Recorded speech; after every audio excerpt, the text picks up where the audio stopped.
imediato para um outro amigo fantástico, professor maravilhoso, meu xará, professor Marcos Erhardt Júnior, um dos líderes das agendas de direito civil constitucional, já vai aí para quase uma década de agendas e alguns anos a mais de parceria. Marcos, mais uma vez, obrigado por estar aqui junto com a gente. E eu acho que o que é mais bacana, e eu só quero falar mais isso para os nossos mais jovens, para os nossos estudantes. Percebam que todos os professores que aqui estão nos acompanhando, estão participando ativamente dessa interlocução. Por quê? Porque todos nós queremos aqui aprender com as perguntas que cada um vai conseguir fazer. A palavra é toda sua. Obrigado mais uma vez. Obrigado, meu amigo Catalã. Queria saudar todos. Vou começar de trás para frente. Gabriel, César, Bruna, André, os alunos que estão assistindo a gente, os colegas professores. A vantagem de ficar ouvindo é poder refletir. Eu acho que eu vou propor que, se a gente continuar fazendo isso na semana que vem, não vai ser nem Schumann nem Gabriel. Vamos chamar de Biel, vamos chamar de Bibi, vamos deixar alguma coisa mais íntima, que eu sei que ele vai ficar muito confortável com isso. Estou vendo ali a reação dele. A pequena Arля aí, que vai receber o diploma do curso de Direito antes de se alfabetizar, se continuar nesse ritmo aí. Não assusta a criança, Schumann, pelo amor de Deus. Mas, pessoal, voltando para o nosso assunto aqui, e tentando agora focar no que é decisivo, no que é definitivo, o que é que a gente percebe? Marcos, a gente teve uma conversa na segunda, teve uma conversa hoje, a gente já evoluiu no raciocínio, as manifestações de quem participou dos dois momentos já incorporaram o que a gente fez na segunda-feira. Se a gente fizer isso na próxima semana, isso vai acontecer novamente, tá? E o André deu a tônica hoje, quando começou tratando de renegociar, e basicamente convidou a gente a refletir se a gente tem habilidade para isso. Eu vou responder, André, que na minha experiência aqui, não. Porque a gente é formado na faculdade para brigar, a gente considera métodos alternativos, ou considerava até muito pouco tempo atrás, algo de segunda classe, os professores de processo civil, sobretudo, tá? Então não investiam nisso. A necessidade é que está fazendo a gente ver que o tempo judiciário e o tempo da vida da gente são duas variáveis completamente distintas, e que se a gente ficar aguardando o tempo do judiciário, a vida não vai esperar que a gente apresente uma solução jurídica. A gente vai ter que arrumar uma solução para continuar sobrevivendo. Então, acho que a gente tem que reforçar aqui, ou reforçar a questão da negociação, mas a minha sensação para o pessoal que não assistiu a conversa na segunda-feira, é que a gente já entrou no segundo capítulo da história, porque para nós a gente não queria se repetir, mas eu acho que algumas coisas a gente tem que resgatar, tá? E aí eu vou passar pelo que falou Bruna, pelo que falou Gabriel, pelo que falou César aqui, tentando construir o seguinte cenário. Primeiro, todo mundo aqui tem contratos que estão em andamento. Todo mundo aqui, em maior ou menor grau, está experimentando algum tipo de dificuldade. Eu torço que a dificuldade não seja na sua conexão de internet, na sua TV por assinatura, nem no fornecimento de energia elétrica para a sua casa. Espero que isso continue acontecendo sem nenhuma interrupção. Mas todo mundo aqui utilizou o serviço de delivery nos últimos 15 dias, tá? E espero que tenham chegado, tenham recebido tudo. De que tipo de contrato a gente está falando? A gente está falando de um contrato paritário? A gente está falando de um contrato de consumo? Porque dependendo da natureza do contrato, o nível de intervenção do Estado pode ser maior ou menor de acordo com as circunstâncias do caso. Nós estamos falando de um contrato instantâneo, nós estamos falando de um contrato de duração.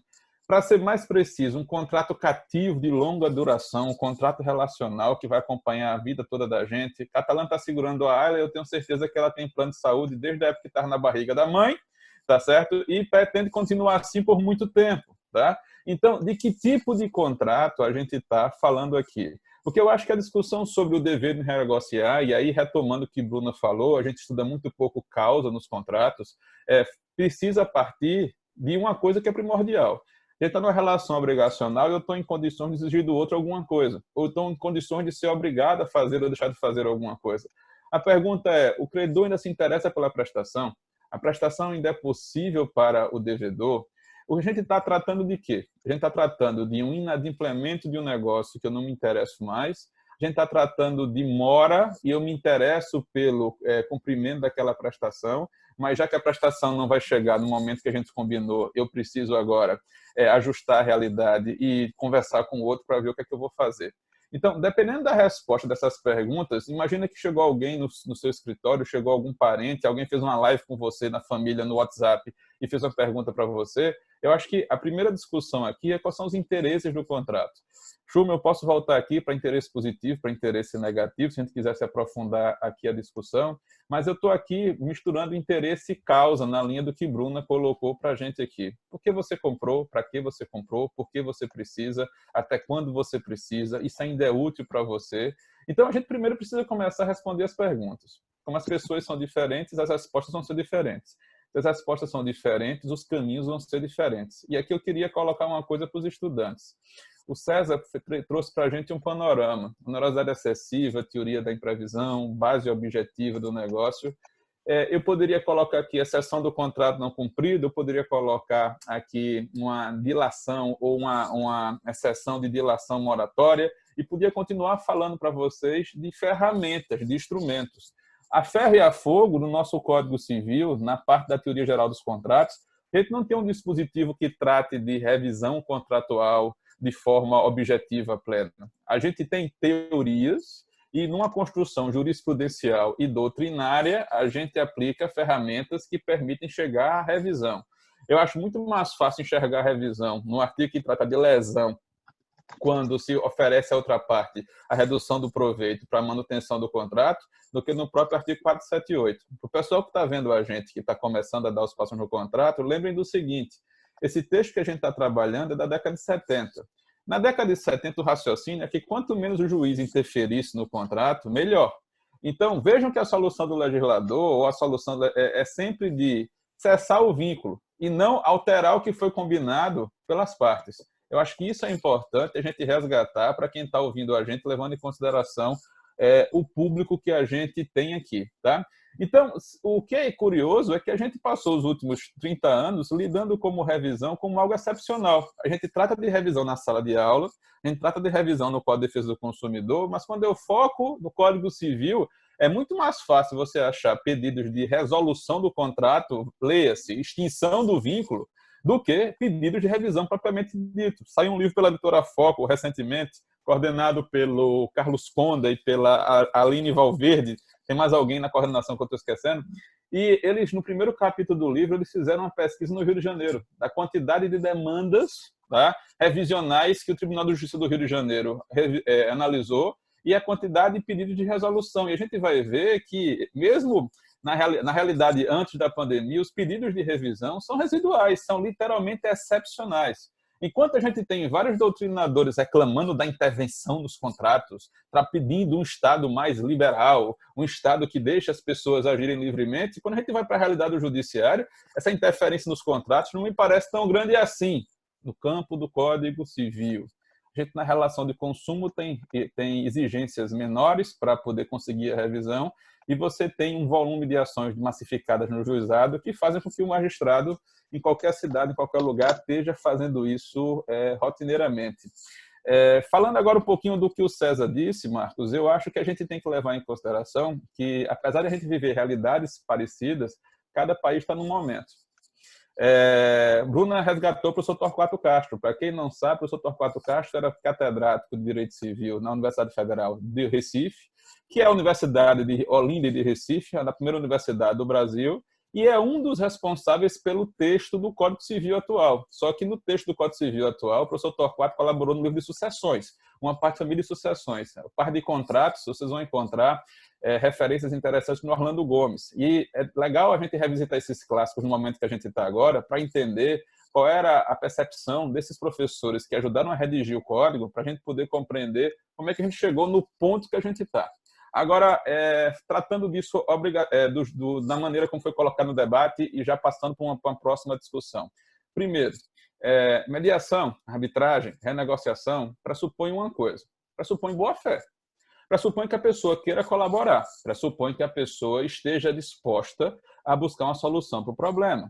Então, a gente não pode entender que renegociação vai resolver todos os problemas. A gente tem o ideal e a gente tem o possível. Eu acho que o Schumer foi muito feliz quando distinguiu essas duas coisas. Vai ter gente que não tem interesse em revisar, não tem interesse em renegociar. Ele quer acabar o vínculo, quer se livrar com aquilo. Tá? Vamos pegar um exemplo. A gente está usando uma plataforma que, antes de começar essa confusão, valia 10 milhões. Agora está valendo 200 milhões. E qual é o problema disso? Acho que o Gabriel está certo. A gente está vivendo uma situação que a gente vive no mundo capitalista. E lucrar não é feio no mundo capitalista. O problema é lucrar de modo desproporcional.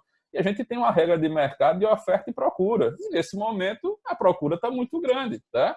E isso teve um efeito colateral para eles. Todo mundo passou a política de privacidade do aplicativo numa lupa, e o que aconteceu? Começam agora a aparecer exigências de consertar algumas falhas de segurança. Para eu não fugir do foco. Do André, a gente tirou a questão da renegociação e a questão da falta de habilidade. Como é que a gente vai desenvolver a habilidade? Ou a gente pratica antes do problema, ou a gente vai desenvolver durante o problema. Não deu tempo da gente praticar antes, a gente vai ter que praticar agora, tá?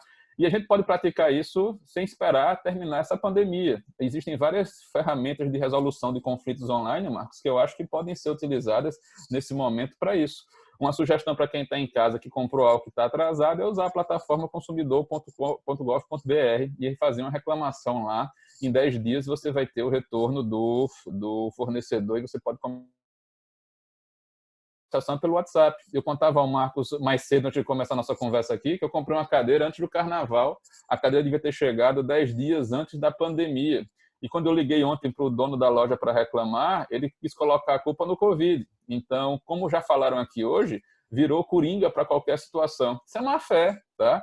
E as regras de má fé estão tratadas no Código Civil e no Código de Processo. A gente sabe como resolver a situação. Eu não vou sentar na mesa para renegociar com quem está de má fé. Não vai funcionar.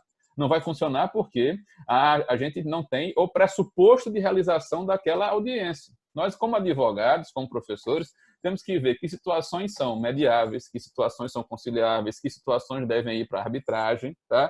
E qual é o limite dessa renegociação, tá? Gabriel, eu costumo fazer a seguinte analogia. A gente pensa num mundo ideal onde as duas prestações estão equidistantes. A gente vive num mundo onde é mais comum a gente ter alguém com vantagem em relação a outra e quem está aqui embaixo está numa situação vulnerável. Essa pessoa que está aqui embaixo, que é vulnerável, está incomodada. Então, ela procura o advogado, procura o judiciário, mas muitas vezes a pessoa não procura buscando em aproximar essa equação. Ela quer simplesmente inverter o polo da balança. E desde que o polo da balança esteja invertido, esteja favorável para ela está muito confortável, não está achando nada demais, tá? Então, esse é o problema. A gente tem um problema cultural em relação a como é que a gente vai tocar essa questão da renegociação. Eu acho que isso a gente precisa pensar com mais carinho. Para eu não demorar muito nessa conversa aqui, eu queria tocar num assunto para a gente começar a ponderar. A professora Cláudia Lima Marques colocou um texto que está disponível lá na Revista Direito do Consumidor, discutindo uma exceção dilatória para o consumidor nesses momentos de crise. Eu estava conversando com alguns clientes hoje de manhã e me ligou uma moça que aluga uma sala comercial, ela é professora de balé, ela está sem poder utilizar a sala, está dando aula pelo Instagram, numa live para os alunos, e a sala está ociosa. E está literalmente ociosa, porque na sala não tem nenhum equipamento, é simplesmente uma sala vazia, tá? Ela está pagando a luz, ela está pagando o condomínio da sala, e ela disse assim, olha, tem uma semana que eu tento entrar em contato com o locador, ele está ignorando, ele não atende minhas ligações, tá? Eu disse a ela, ele pode não atender suas ligações porque ele está com medo que você vai dizer, ele não quer que você devolva a sala.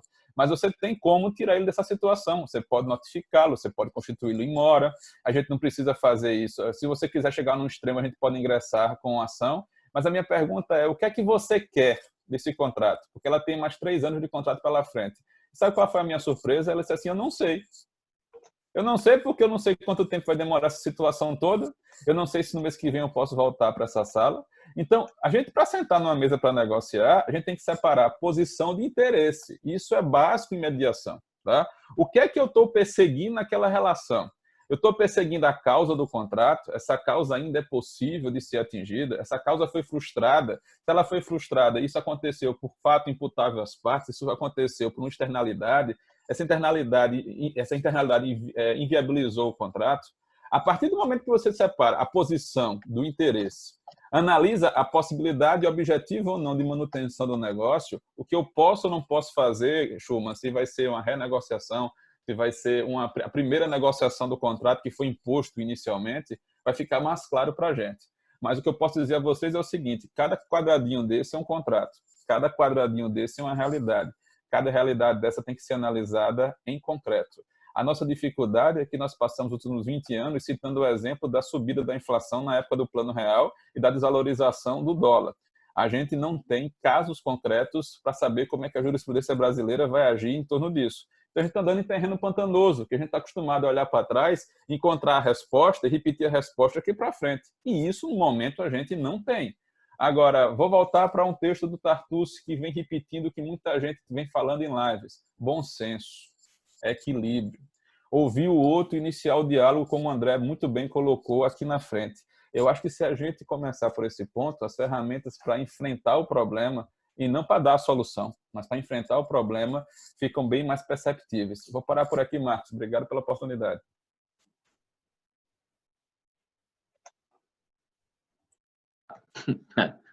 Eu sempre lembro que tem um unmute aqui. Perfeito, Almir, você tem toda a razão.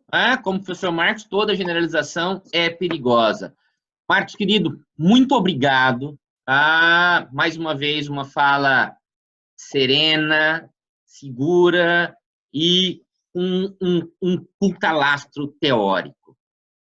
Eu, como prometi, não pretendo falar mais do que 2 ou 3 minutos, até porque há aqui a nossa pequena civilista, não é? Que em dado momento disse: eu preciso mamar, e a partir do momento em que ela mama, o sorriso é assim, né? Ele é explícito. E ela tomou também os meus fones de ouvido, vocês perceberam isso claramente. Só para fazer um pequenino link